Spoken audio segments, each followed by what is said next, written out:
What a lovely day we are having here in England at the moment. Yes, the sun is out, the sky is blue, and there is not a cloud to spoil my view. Here we go then. Yes, it is the midweek version of English Addict, coming to you live from the birthplace of English, which is, of course, you know where it is. Of course, it's England.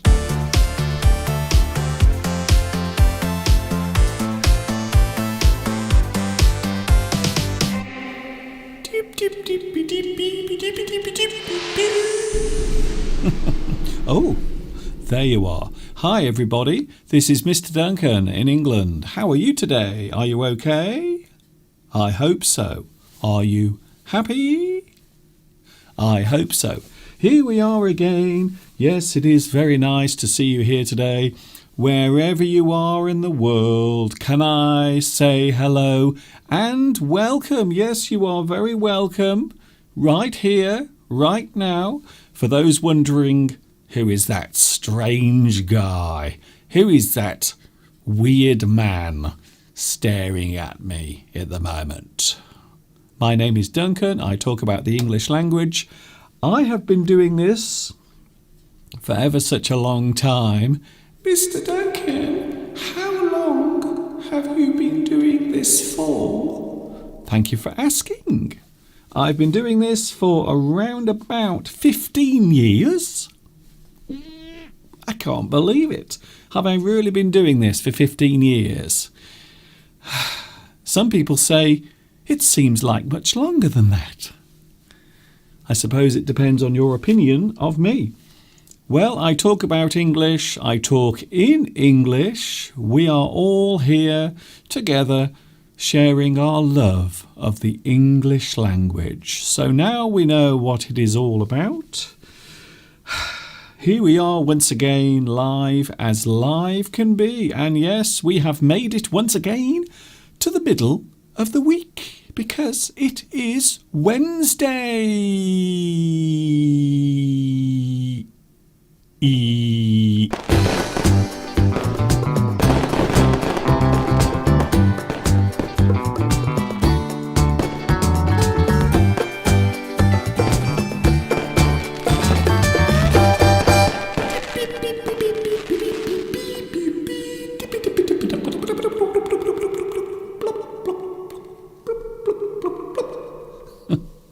What?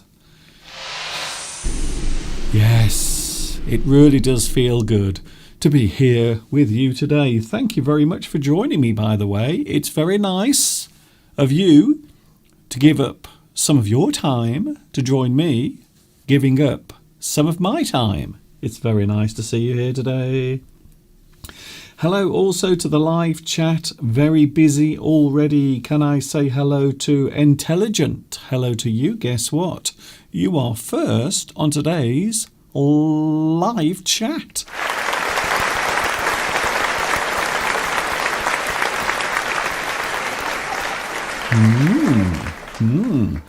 That almost deserves a fancy pants.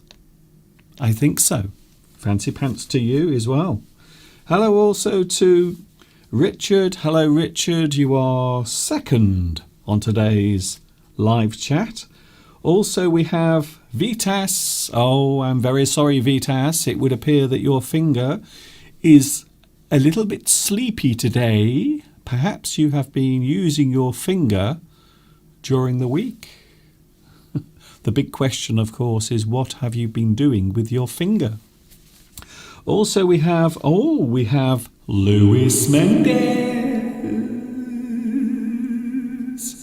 Luis Mendez is here today. Also Mosen, hello, nice to see you back as well.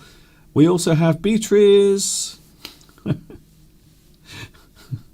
We have Ramit. Hello, Ramit Roy, who keeps using naughty words on my live chat. Obviously, in an attempt to get some sort of attention. Well, guess what? It worked. Hello also, Beatrice. Also we have, hello, Ricardo. Grace Chin is here as well. So many people joining in today already. Nice to see you here. I know during the week many people have all sorts of things that they have to do with their lives. A lot of people, of course, are at work during the week, especially now as we begin to return to normal. In fact, today, right now, in fact, the members of Parliament are now discussing what will be happening next as far as easing the lockdown, and also it has been announced today that here in this country there will be an inquiry into how the coronavirus and also the pandemic, most people nowadays refer to it as the pandemic, how it was actually handled. Was it handled well, or was it handled badly? How you handle something, how you deal with a situation, something that happens. How well do you deal with that thing? How well did you handle that thing? Was it done carefully? Was it done well? Or was it done carelessly and bad? So there are many ways of using the word handle. So we will be having a big inquiry. I believe it will be happening next year. An inquiry into how well we dealt with the coronavirus pandemic here in the UK.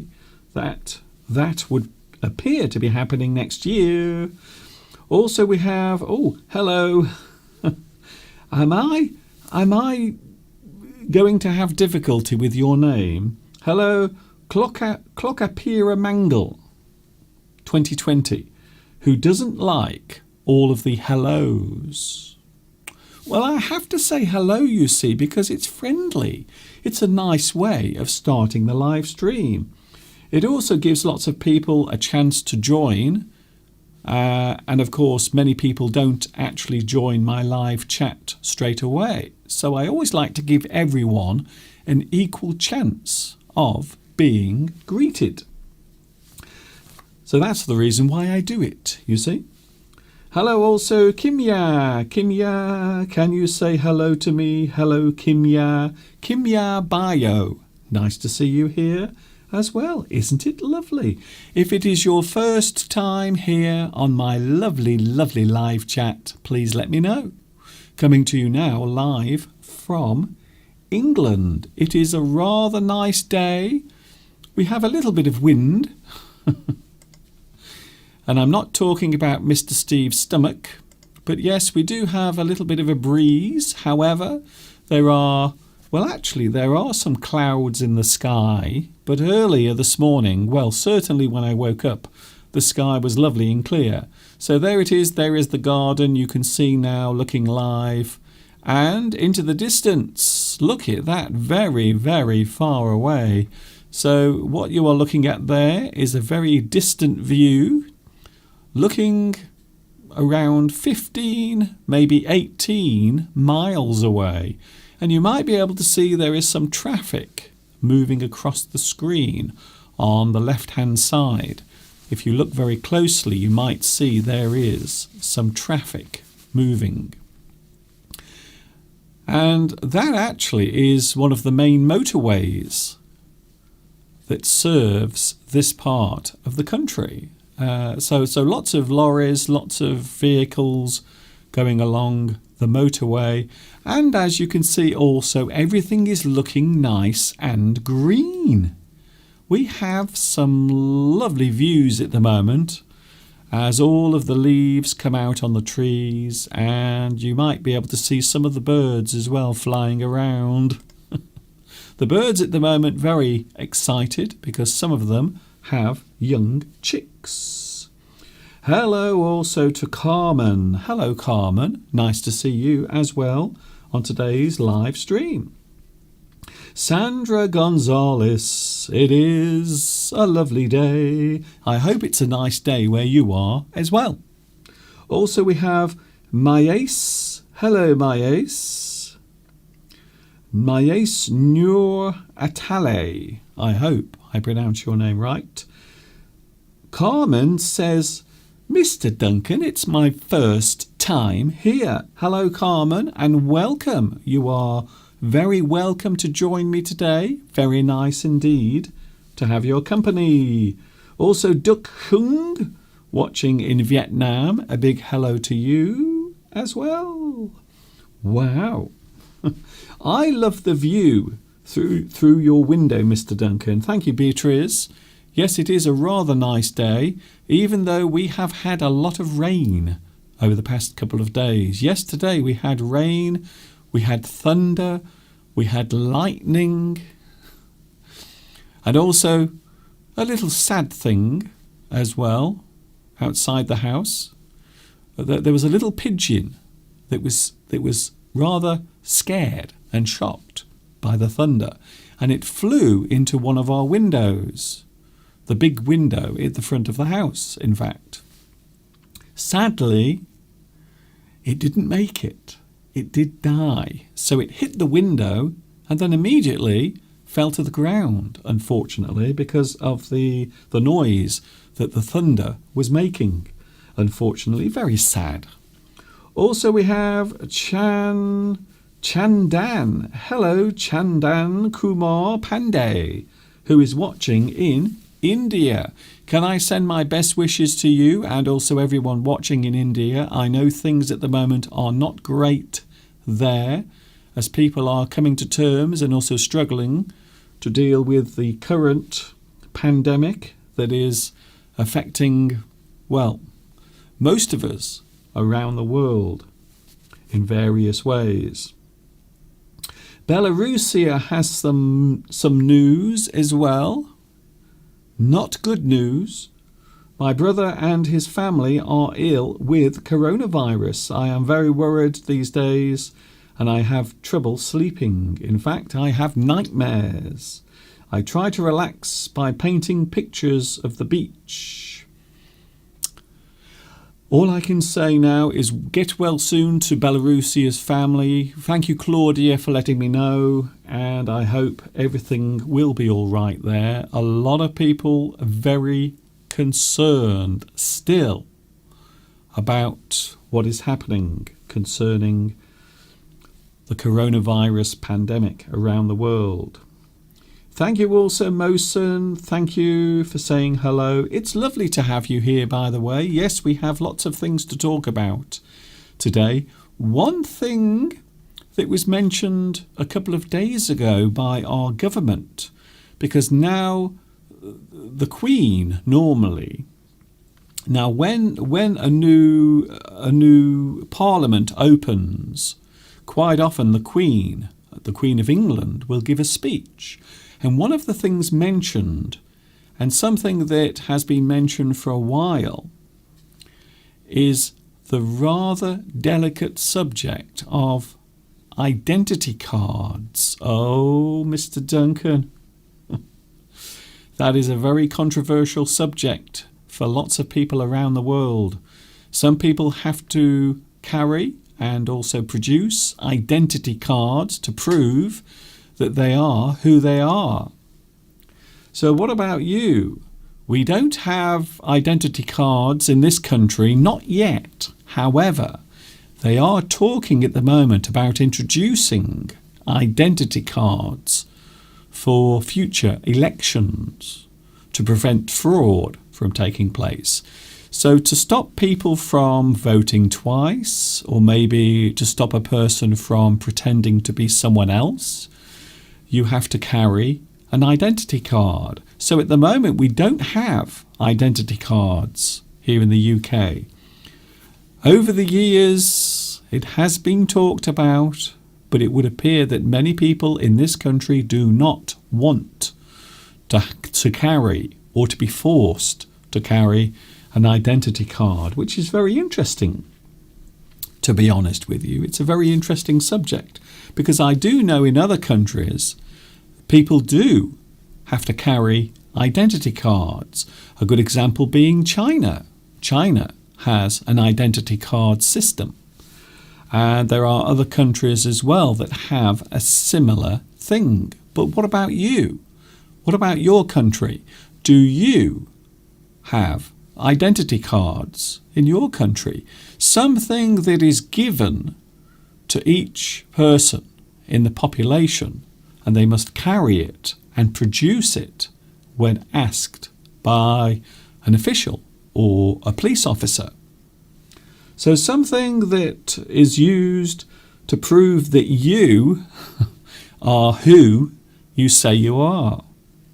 An identity card. So at the moment we don't have them. We don't have them here in the UK. Over the years, I remember growing up many years ago, people were talking about identity cards, and we still don't have them. All these years later, we still don't have them. However, it would appear that our government is thinking about it, introducing identity cards for everyone.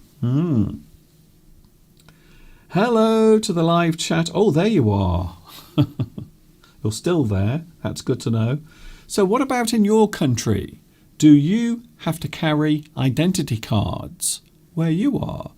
We often call these things ID cards and ID cards.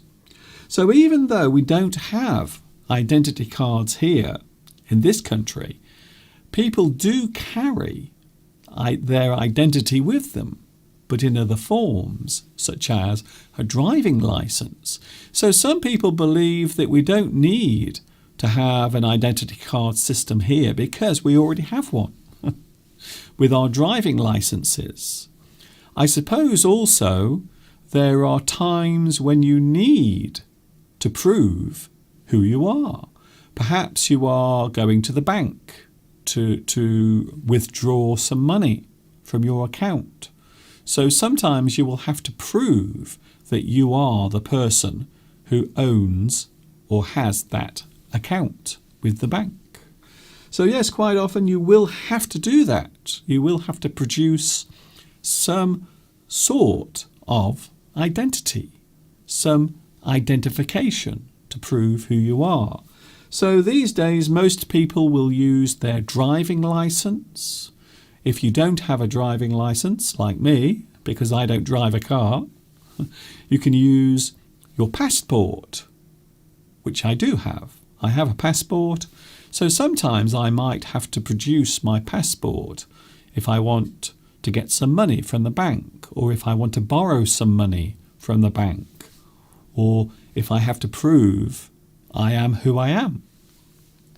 So even though we don't have an official identity card system, we do still have to produce some form or some proof of our identity. So it does happen. Let's have a look what the live chat is doing. Rungsak. Hello, Rungsak. Nice to see you here. It feels like I haven't seen you for a long time. Where have you been, Rungsak? I haven't seen you for a while. Apparently in Thailand, we must carry our identity cards all the time. So yes, there is a good example. I believe also, I think also in Malaysia as well, a country that I've been to many times, I believe that you have to carry some identity there as well. Intelligent asks, why is your government considering identity cards? The reason why they want to do it,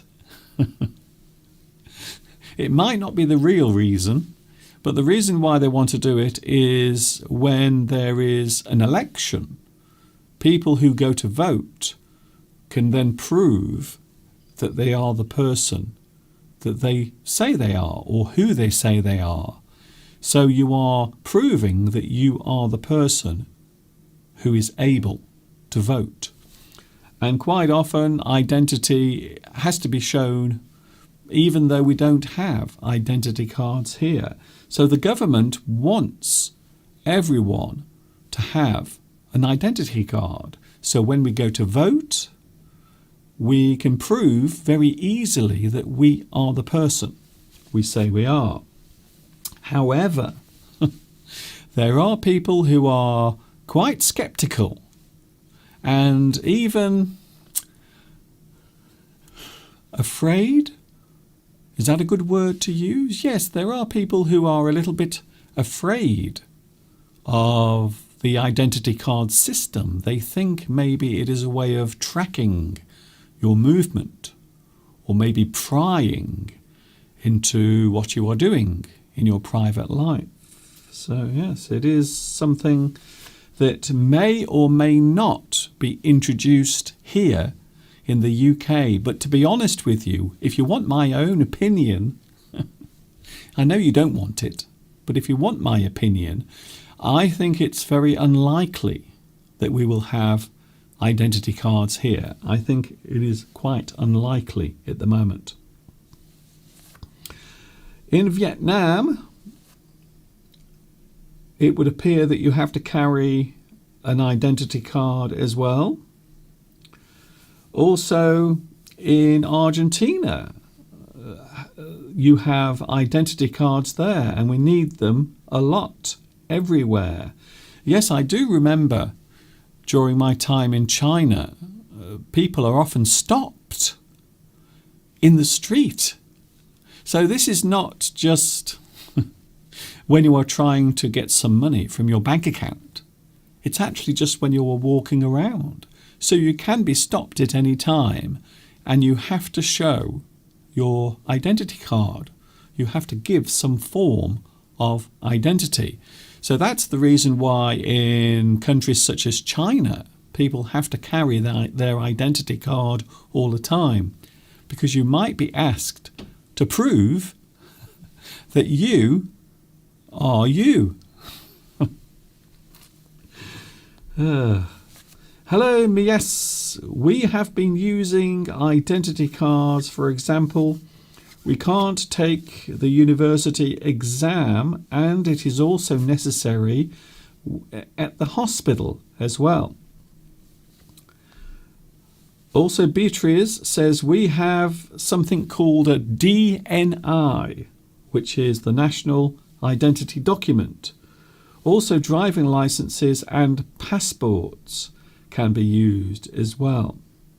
Yes, it's very interesting. So an identity card that can prove that you are the person you are, and also it will allow you to do certain things more easily. So it might be a good idea. But there are a lot of people who feel that it is infringing on a person's right of freedom. Yes, Grace Chin in Malaysia says, yes, we do have identity cards. I do remember that. I remember one of my friends showing me his identity card. I do remember that. Christina, in a few months, we will also have vaccination cards as well.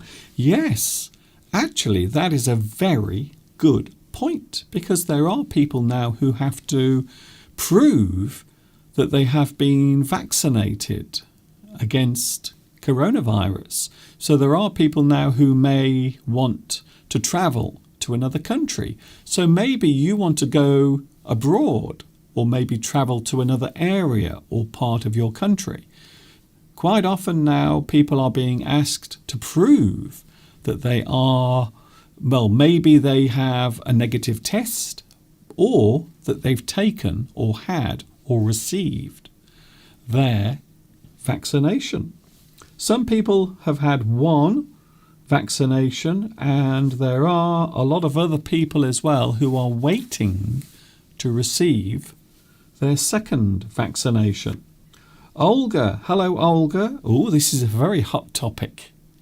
I think I've picked a very hot topic today.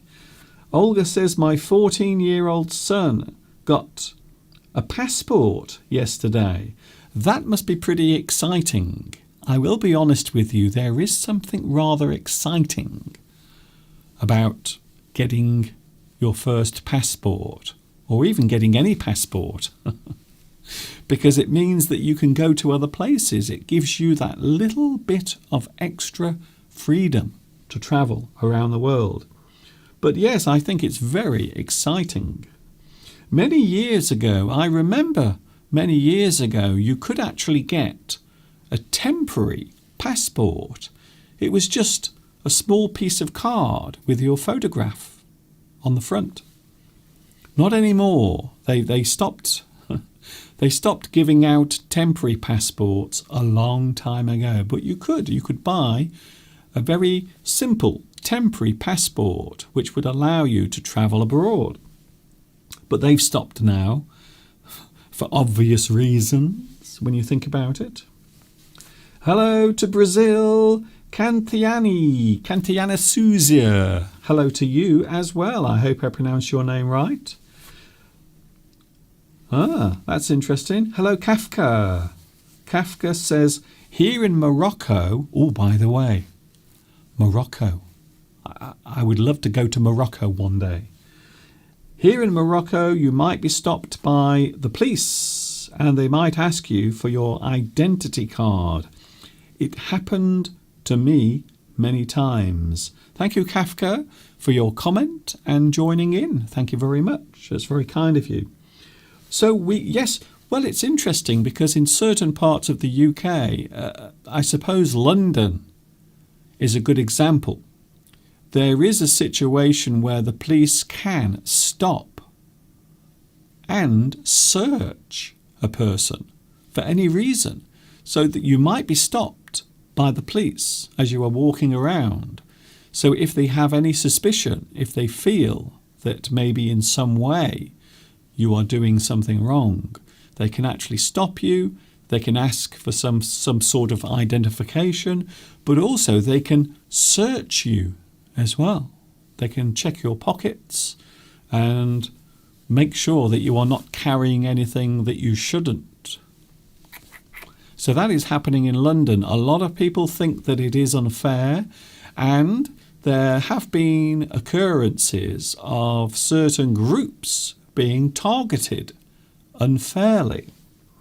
But that brings me to something very interesting, because I remember, in fact, I always remember, every time I come back from, for example, Malaysia or China, or where was the last time we travelled? When I came back from Portugal, that's right, at the airport.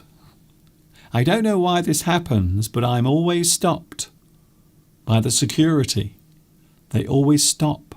Just as I go through the gate with my suitcase, someone comes over and they said, "Excuse me, sir, would you mind coming this way? We'd just like to ask you some questions." I don't know why. Why do you always take me into your little room and ask me questions? Why? I mean, this is me. Do I look suspicious? Do I look like a person who might be doing something wrong or something illegal? I don't know why, but it does happen quite often when I come back through the airport after travelling abroad. So normally Heathrow or Birmingham Airport or Manchester Airport, it doesn't matter which airport it is, someone will always stop me and take me into a little room, and they will ask me questions, and they will also open my suitcase as well and have a look through my belongings. It happens to me so many times, and I don't know why. Do I look suspicious? Do I look like the sort of person that you should be worried about when I'm walking through an airport? I don't know why, but it does happen. It does happen. It happens to me a lot. Hello to John Joseph 10. Nice to see you here as well. So I don't know why. I don't know why I am often or almost always stopped at an airport as I'm coming back into the country. Quite often here in the UK when I return. I don't know why. Sandra Gonzalez says, I do not like the airport, Mr. Duncan, especially in the USA. Well, if you are travelling to the USA, and this is something I've never done, by the way, I've never been to the United States. A lot of people are surprised by that, but I've never been there.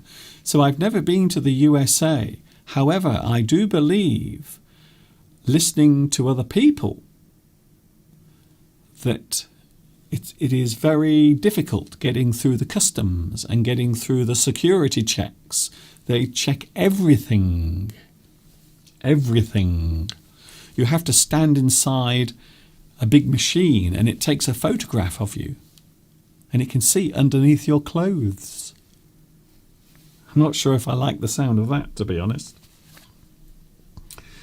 Yes, why do they choose me? Why? Do I look suspicious?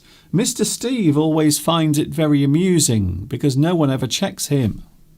They never check Mr. Steve. I don't know why. He always walks through, and then I have to go somewhere else, as if I'm some sort of criminal. Very strange. Maybe you are too handsome to the policeman. Maybe the policeman likes the look of you. Trust me, that has never happened. Mr. Duncan, if you talk to them with a strong posh accent, nothing will happen. Well, when I answer the questions, I just answer the questions as honestly as I can. But the strange thing is that they still want to look inside my suitcase. What do they think I'm carrying? Do I look so suspicious? Maybe I do. Maybe I do. Some very interesting answers here to my question. Thank you very much. So what about you? Identity cards. Maybe there are countries that don't have them. So we don't have them here. However, I believe also you can have an identity card that is for the European Union. Is that right? Or am I wrong about that? Beatrice says, the last 2 trips to the UK, I was stopped in Bristol and I had all the documents correct, but they took me apart and did lots of questions. A very sad situation.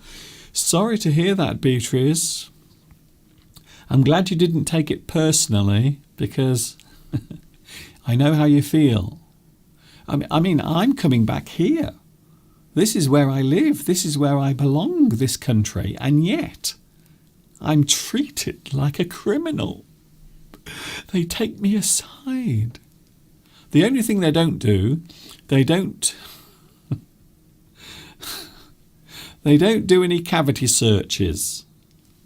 If you know what a cavity search is, then I'm very sorry about that.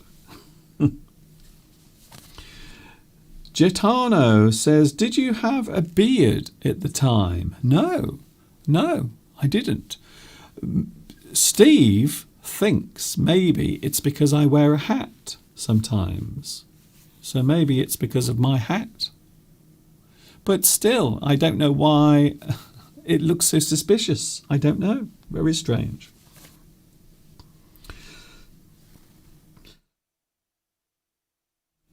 Excuse me.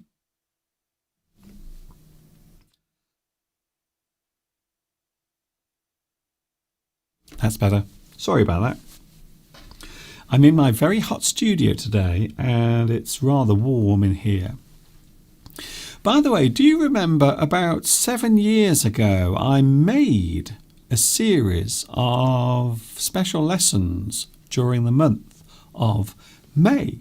And I think today it would be nice to take a look at one of my May days that I did way back in 2014, 7 years ago. Can you believe that? So here it is. I did a special series of lessons during the month of May, and this particular lesson was actually published on this very day in 2014.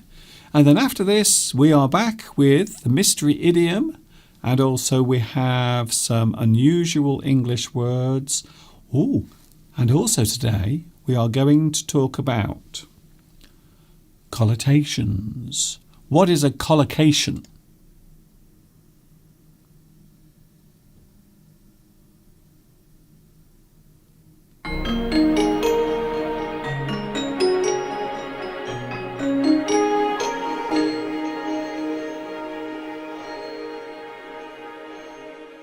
Oh, hello there.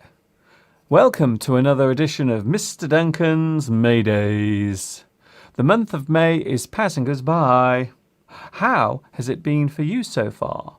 Is it turning out to be a good month? Perhaps it is too early to say whether this May has gone smoothly or not. If something occurs with no real changes happening, we can say that it was uneventful. The month passed without incident. It was just an ordinary month.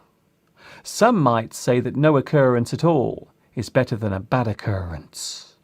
I hope whatever you are doing this month, my May Days will help in some way to make the month go as well as it can.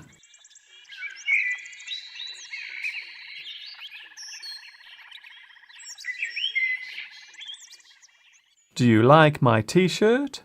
You may not realise, but this is one of my most favourite t-shirts in the whole world. It is looking a bit worn around the edges now because it's quite old. On the front there is a picture of a pop group called the Pet Shop Boys. They were very popular around the mid-1980s and 1990s. I have always been a big fan of their music. When I see this t-shirt, I cannot help but reminisce and recall the past. This t-shirt connects me with another time when youth was still mine to enjoy, and the summers seemed so much longer, brighter and warmer. If only I knew then what I know now. On second thoughts, perhaps not. How old do you think this t-shirt is? What do you think its age is? I look forward to reading your guesses. The answer will be revealed on my next May Days lesson.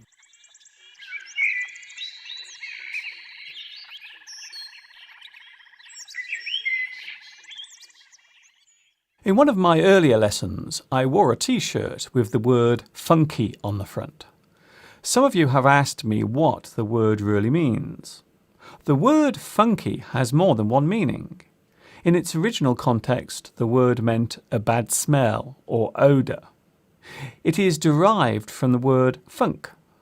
In British English, it used to mean a coward or a person who becomes scared and panics easily. This definition is no longer used. Nowadays, funky means fashionable, stylish, bright and modern in an unconventional way. An eye-catching design might be described as being funky. That's a funky shirt you have on. We can use the word to describe a certain type of music that has a strong rhythm. Funk is a style of music that tends to have a strong beat, hence the adjective funky. The term may seem dated to some, but it is still used widely to describe something that stands out from the rest.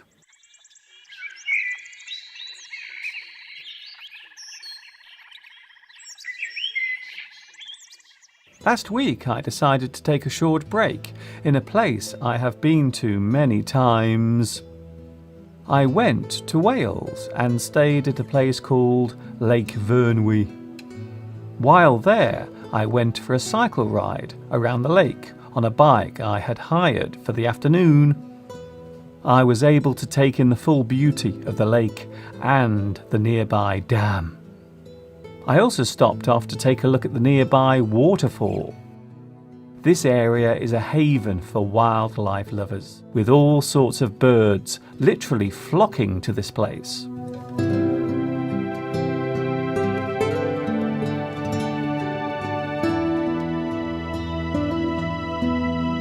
There is always something to see here.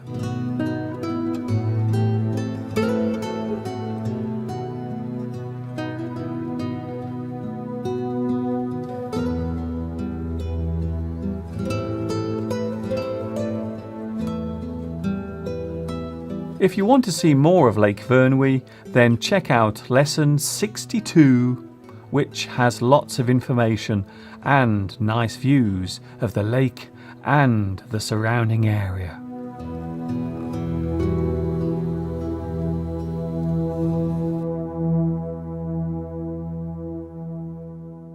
I have received an email from Vahid in Norway who asks what the phrase "the bottom line" means.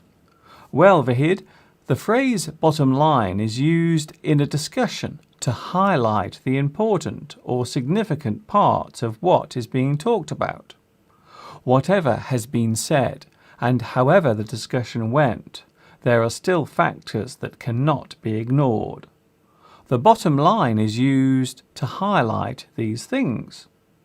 We can talk about this all day, but the bottom line is, I'm not leaving. Whatever you think of Mary, the bottom line is, we are still getting married. In economics, the bottom line is used to show the final total of an account or balance sheet. Thank you, Vahid, for your question, and if you have a word that you'd like me to explain, then feel free to drop a line to me at my email address.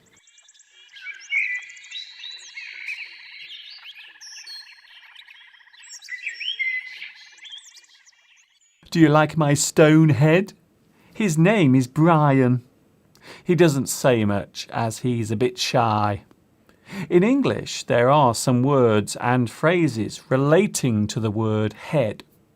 For example, big head.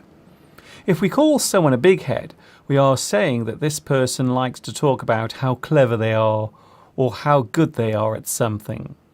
They like to brag and talk about how well they did in an exam or how they won an award for achieving something. A big-headed person is never modest. Then there is come to a head. If something comes to a head, then it means that an event or situation has reached a point where it must be dealt with. When a problem or situation reaches a critical point, we can say that it has come to a head. The situation at work came to a head last Friday when Peter was fired. Then there is the phrase roof over your head. To have a roof over your head means that you have somewhere to stay. A warm and cosy place to sleep or a house can be a roof over your head. All I need is a meal and a roof over my head, and I'm happy. Then there is head case. If we describe someone as a head case, then we are saying that this person is unhinged and unstable in the mind. It is used negatively to show that a person's behaviour might be a little crazy or violent. My neighbour was shouting and screaming all night. I think he's a bit of a head case. Another head phrase is get your head out of the clouds. This means that you should stop daydreaming and pay attention. Then there is have your head in the clouds. This means that you are daydreaming. You are always thinking about things unrelated to the real world. You should get your head out of the clouds and start studying for your exam.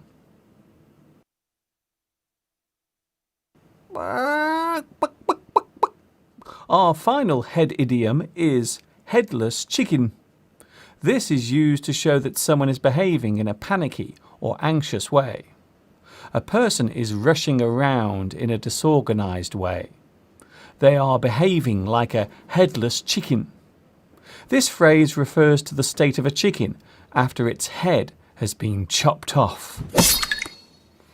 The boss's arrival had them all running around like headless chickens.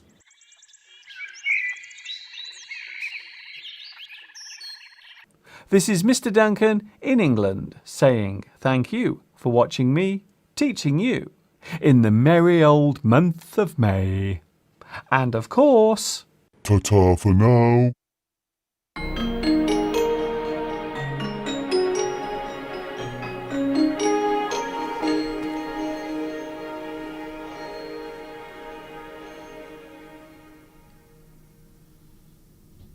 And there it was. One of my May days from 2014. I can't believe that that was 7 years ago.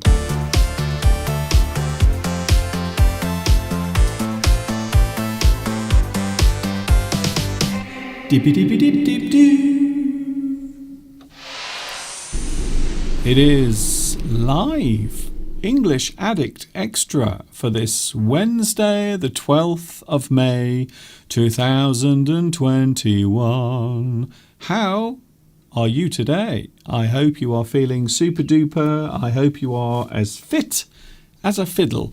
By the way, if you like this, don't forget to give me a big like under this video. It would be lovely if you could do that. If you could take your finger right now and click on the like button. Go on, do it now. Do it now. Let's have a look at today's mystery idiom. I was going to show it earlier, but I forgot, to be honest with you. Here it is. Today's mystery idiom is coming up on your screen. It is a well-known phrase in the English language. It is something that is often said, especially these days. There is a clue for you. Today's mystery idiom, what do you think it is? If you think you know what it is, if you think you have a good idea what the mystery idiom is today, let me know on the live chat. Go on. Don't be shy.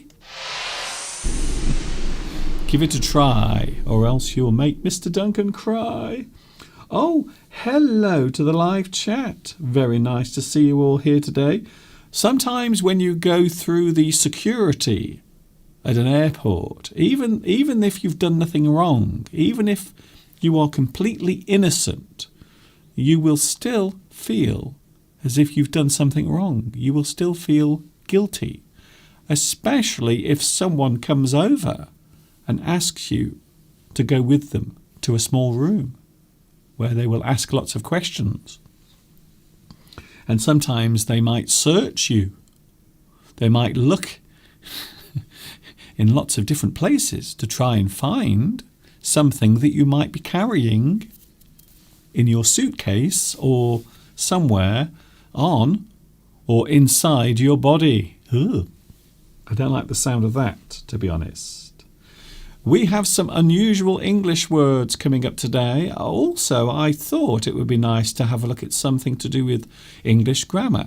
And this is a question that was actually asked a couple of weeks ago. So I thought today, whilst we have some free time on this Wednesday, I thought we would have a look at collocations.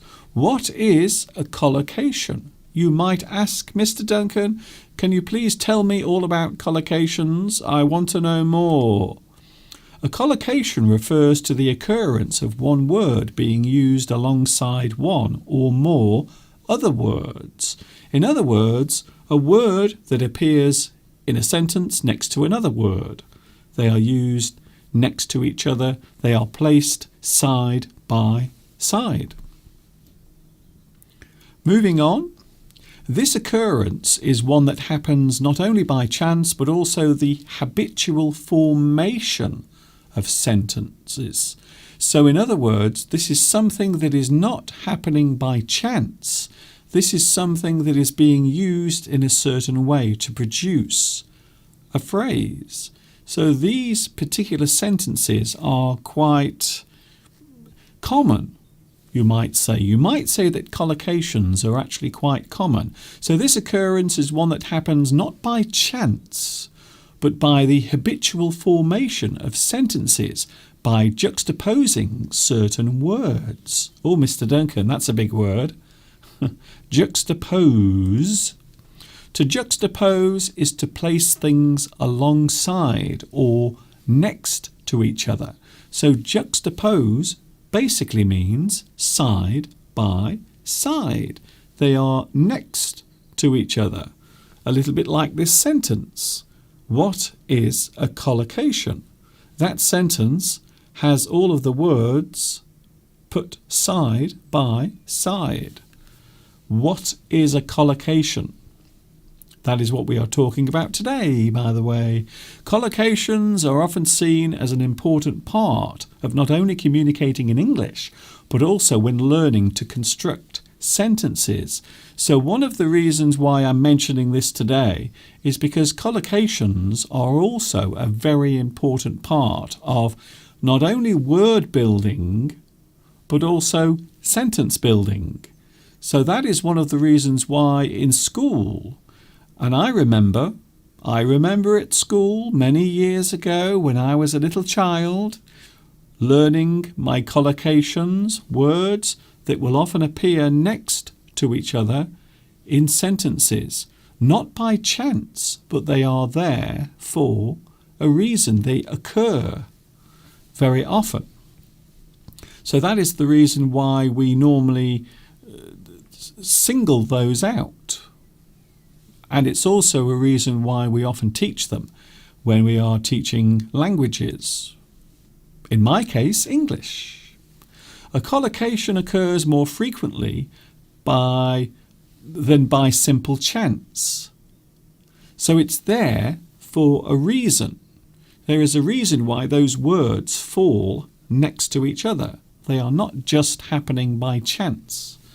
The formulation of collocations produces familiar sounding phrases, but are not necessarily seen as idiomatic. So these are not necessarily idioms or expressions, but they are words that come together and are used together or next to each other by a certain purpose. They serve a purpose in the sentence.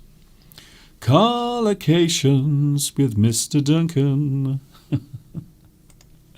I hope you're enjoying this. I know a lot of people think, Mr. Duncan, we don't like it when you talk about grammar. It's a little bit boring. But some people like to hear about these special uses of words in English. So here are some examples of a collocation. And you can see straight away how these particular phrases are constructed. So for example, you have heavy drinker. Very common. You will see these two words used next to each other. However, the words do not necessarily have any connection. Heavy drinker. What is a heavy drinker? A person who drinks alcohol as a habit. They can't stop. We might describe them as a heavy drinker. So that is a collocation. Light sleeper. A person who finds it very hard to stay asleep. They are very easily disturbed by noise or sounds. They are a light sleeper. So you are using two words next to each other, but they are not necessarily connected. A light sleeper. Of course, there might be an opposite to that. You can also say heavy sleeper. So this collocation can actually be used again and again with different words, and they still form collocations. Strong wind. You might have strong wind. You might have light wind. On time. Someone who is on time. A person who is on time is a person who arrives at the right time. They are punctual. They have arrived when they should. They have arrived on time. And then we have big deal. Big deal, big deal. We are using these two words together to show a certain thing. So perhaps if you have a big deal, maybe you are going to trade with a person And perhaps this particular trade is a very big thing, a big deal. So these are all examples of collocations, and there are many of them in the English language. I will be honest with you, there are many people who become very confused by collocations, to be honest. Here are some more examples. And again, you have long grass, new car. You might be at work. So again, this is a very familiar way of using words. These are all very familiar phrases. And because they are used often, we will refer to them as collocations. Long grass, new car, be at work, take off. Hot tea. How many times have you used that word and that phrase? Hot tea.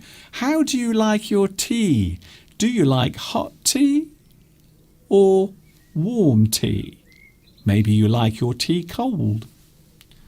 Again, many ways of expressing collocations. You might have no room. You might be up above, down below. You might feel the need. You go out. So these are all ways of placing words next to each other, but not by chance. They are placed on purpose. And also they often appear very familiar. Collocations are often familiar phrases. So they are phrases that also seem familiar. They are things that are easily understood and also easily recognized, which is why they are very important if you are learning English, especially as a second language. Here are some more examples. Put up, pull down, take time, worn out. You can also have wear out, blonde hair. It's a collocation. Hairy legs. A person whose legs are covered with hair. They have hairy legs. Continuing, collocations are divided into different types. There are different types of collocations. You might not realise that. And they are divided depending on how often they are used, on their frequency, how often they are used in English. There are weak collocations and there are strong collocations. But what is the difference, I hear you ask? A word that frequently forms collocations is weak. So that is a common word that can often be used to form collocations. A good example would be on. On. On is a very common word and it's often used in collocations. So it would be described as weak. And then, of course, a word that does not form collocations very often is strong. And there are some examples of weak collocations. The word big, for example, is a weak collocation because big can be used very often, quite often, in front of another word or next to another word. So when you think about big, you can think of many phrases. Many phrases will come into your head straight away. Big tree, big house, big man, big deal. And then we have the word curly. Curly. That, of course, is describing the shape or the appearance of something. The word curly is a strong collocation, which means it is not used very often, or it can't be used. So when you think about things that are curly, there are only certain situations where that word can be used. Thus, it becomes a strong collocation. So the more it can be used, the weaker it is. We have a weak collocation and a strong collocation. Collocations form a strong basis of the learning process when it comes to phrase building, and that is the reason why quite often if you are learning English, even if you are learning it as a native language, like me many years ago, collocations are taught because it is a very good way of learning the way in which phrases are formed. We use collocations all the time, perhaps more than we even realise. So that is how you describe and also define collocations. The form of a collocation commonly consists of, but is not restricted to, a description and a noun. So when we say the description of something, we are of course talking about how it looks, an adjective. So quite often we will use an adjective and a noun when we are forming a collocation. Maybe a big thing, so a large tree. As you can see, we have the description and also the noun that is used as well. So collocations are quite common. They are a big part of the English language. They are a way of forming sentences by putting words next to each other. However, those words form a very familiar pattern. In fact, today I would imagine that I've used hundreds, if not thousands, of collocations whilst I've been talking to you. If you want to review collocations, you are more than welcome to do so by watching my live stream. Again, you can go back and watch that as many times as you want. Collocations is a very important part of structure when we are forming sentences. Today's mystery idiom, I haven't had any answers. Interesting.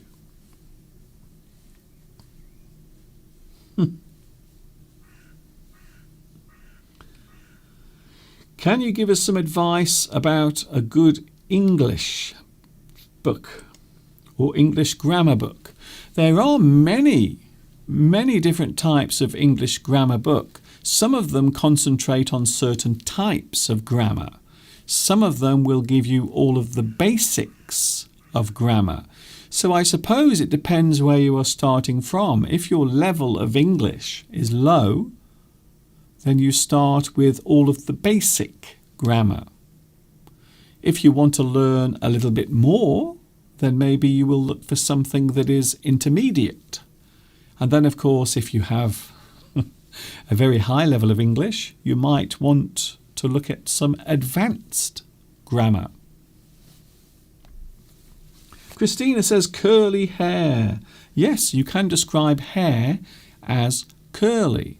So that forms a collocation. However, there are not many sentences where the word curly can be used. When you think about it, there aren't. You might have a dog with a curly tail. Maybe you have curly hair. However, there aren't many other uses or any occurrences of the word curly being used as a collocation. Hello, we have Tugbar. Hello, Tugbar. Hello, my friends. I learned English thanks to Mr. Duncan. Thank you, Tugbar. Tugbar Tulun. Thank you very much. Very nice. Who apparently has curly hair. I do not have any curly hair, unfortunately. I haven't got any curly hair. Well, not on my head anyway. That's very kind. Some lovely messages coming through today. Thank you very much. It's very kind of you. The mystery idiom, I will give you the answer to the mystery idiom in a few minutes' time. However, we still have something else to do today. We have to look at some unusual English words coming up in a moment.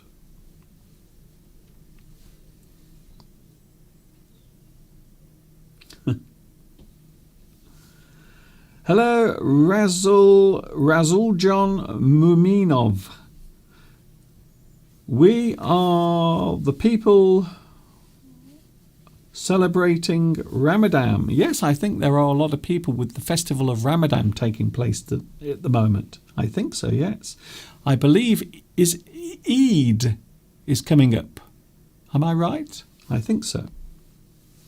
Christina says, I like the famous painter with his curly moustache. Yes, I know who you're on about. You are on about Salvador Dali, because Salvador Dali had a very interesting moustache. His moustache was curly. So he shaped his moustache into a very interesting shape. Curly. Very nice. You might have a curly moustache. Yes. There are many things that can be curly, I suppose. Maybe if you have a piece of bread and it goes dry, you might find that the bread will go curly. So something that dries might become curly. Maybe a leaf. So there are some instances where you can use the word curly. However, it is not very often that you can use it, which is why it will form a strong collocation instead of weak. Hello to the live chat once again. Very nice to see you here today. We have some strange English words coming up in a moment. Would you like to see them? Okay then. Here are some unusual English words. You know I love the English language so much. So I thought today we would have a look at some strange English words beginning with the letter F-L. So all of these strange English words begin with F-L. That. The first two letters of each of these words. So the first unusual word coming up right now. Ooh, what's this? What is on my screen? Oh, we have flounce. I like that word. Flounce. Flounce. If you flounce, it means you walk away angrily.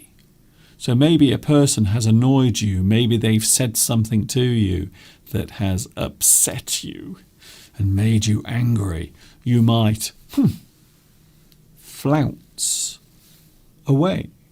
You flounce off. You walk away. You go away in an angry state. You feel angry or annoyed. So you will, okay, I'm going.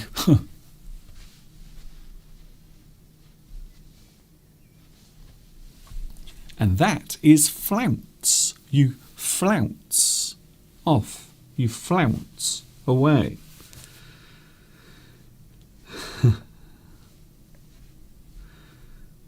Oh, that's very nice. Some lovely messages on the live chat. Thank you very much. Yes, tomorrow is Eid Day. A lot of people coming towards the end of Ramadan. So yes, hello to everyone. Are you still fasting? I don't know how you can do that because I love food. I would find that very hard to do, to be honest. Flounce is our first unusual English word today. Here's another one. Oh, flaunt. Ooh, flaunt. If you flaunt, well, first of all, it is used as a verb to show off or display something. So maybe you are showing something. Perhaps you are showing off your new dress Or maybe you are showing off your beautiful face. You flaunt yourself. You are showing something to everyone who is in the room or nearby. Flaunt. Some people like to flaunt their wealth. They like to spend their money openly. They like to let other people know that they are wealthy or they have lots of money. Flaunt. You show or you show off. You display something for everyone to see. You flaunt something. Here's another one. We are looking at some unusual English words today. Oh, now this is almost the same as the last word that we just had. Flout. Flout. This word is also used as a verb to go against a rule. So maybe if there are some rules that you must obey, you must abide by the rules. Perhaps a person will go against that rule. So maybe if you are told that you must never drop any litter on the floor or on the ground, we can say that you flout that law. You are flouting the law because you are dropping litter on the floor. You are going around dropping your litter because you don't care.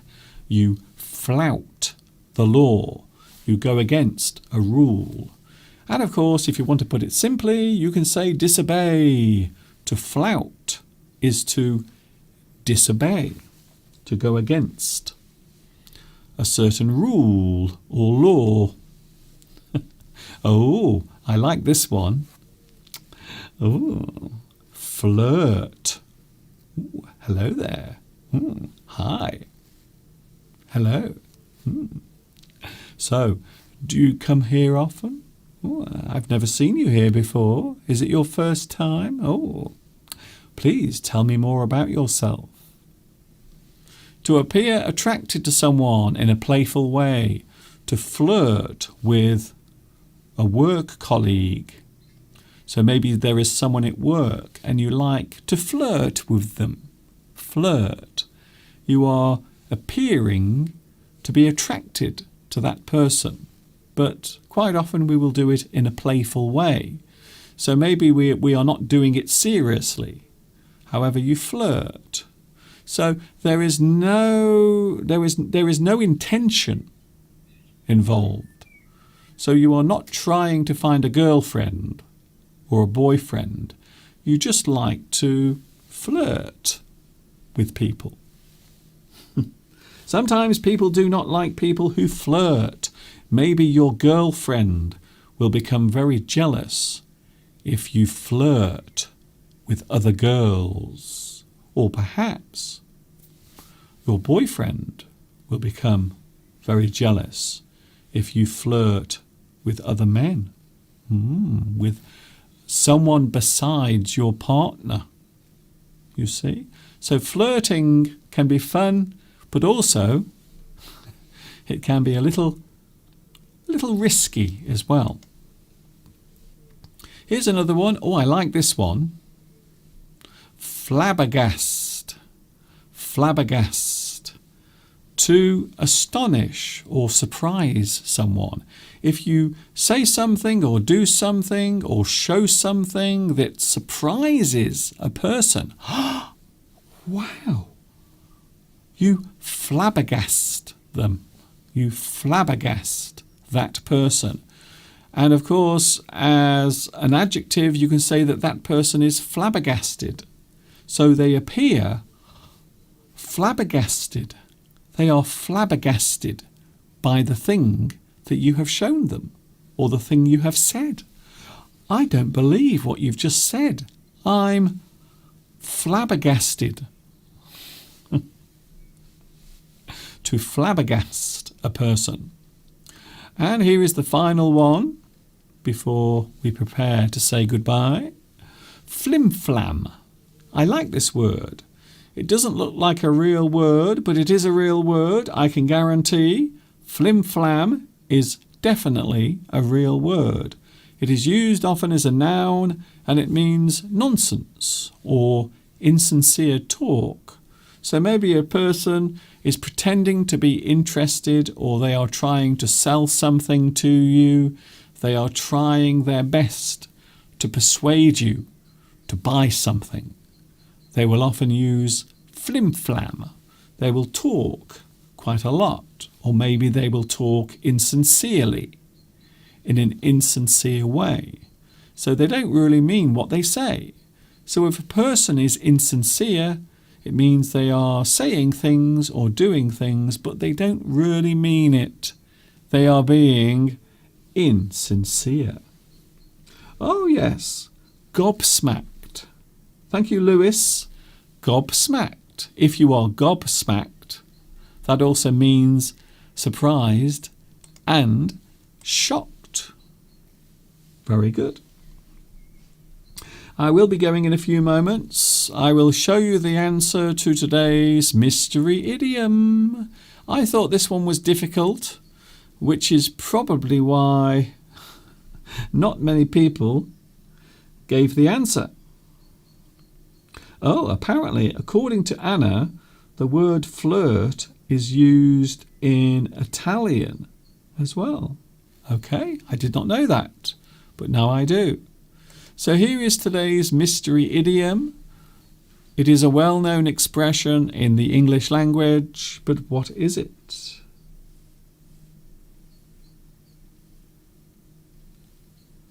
Here is the answer right now.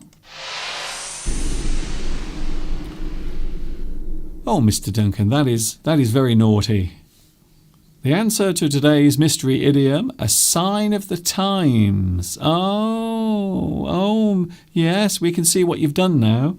So you've got some signs, and on those signs there are different times. Very good, very interesting. A sign of the times is a well-known expression. It is a well-known idiom. And it means an indication of how the present day is moving. It is normally used in a negative way to show how things are changing for the worse. Bad things that appear to be occurring more and more are seen as being a sign of the times. So quite often we will use this particular expression in a negative way. It is a sign of the times that many children are leaving school unable to read or write. It is a sign of the times. You might also say that it is a sad time or a sad sign of the times. So there it was. Did you get it? Well, if you didn't, don't worry, because now you know a new expression. That is the reason why we do it. Thank you very much to everyone on the live chat today. Yes, I will be going soon. However, don't worry, I will be back with you on Sunday. So I'm back on Sunday, and yes, Mr. Steve will be here as well. For those wondering, Mr. Steve will be here with me next Sunday. On another note, before I go, can I just say that this Saturday is a little bit of a sad day for me, because I will be going to my family home for the last time ever. So this weekend we are officially clearing, and we will be giving the keys to the house in which we grew up in. We will be handing them back, because my mother at the moment is in care and she will not be returning home, sadly. And now the house has unfortunately, it has to be given back to the company from which we've been renting it for 53 years. Can you believe it? We've been living in that house for 53 years. And on Saturday, we will be saying goodbye to it. So yes, I think It will be a sad moment of time. So I hope you will join me on Sunday because you might have to cheer me up a little bit. And of course, Mr. Steve will be here as well. Thanks for your company today. I hope you've enjoyed this live stream. I hope it's been useful. Don't forget, you can watch it again, and later there will be captions on the screen as well. So there will be captions, subtitles later. You can watch this again if there is anything you have missed. Thank you very much for your company. Thanks for your lovely messages. Yes, I'm going over to Stafford on Saturday, and I will be saying goodbye to my family home. Not very nice, really. See you on Sunday. Take care. Enjoy the rest of your Wednesday wherever you are in the world. Stay happy. Stay safe. Keep that smile upon your face. And I will see you on Sunday. Thank you, Vitas. Thank you, Mosen. Thank you also, Beatrice, Mog Mog. Oh, hello, Mog Mog. I didn't see you there. Thanks for joining me as well. Thank you, Zudzika, Monicia, Vittoria. Thank you, Vitas. Thank you, Intelligent. Thank you also, Palmyra. See you later, everybody. Hello, Leah Litty. Leah, guess what? Sadly, I am going, but I will see you on Sunday. Take care. See you soon. This is Mr. Duncan in the birthplace of English saying thanks for watching me today. I hope you've enjoyed this English Addict Extra live stream. And of course, you know what's coming next. Until the next time we meet here on YouTube.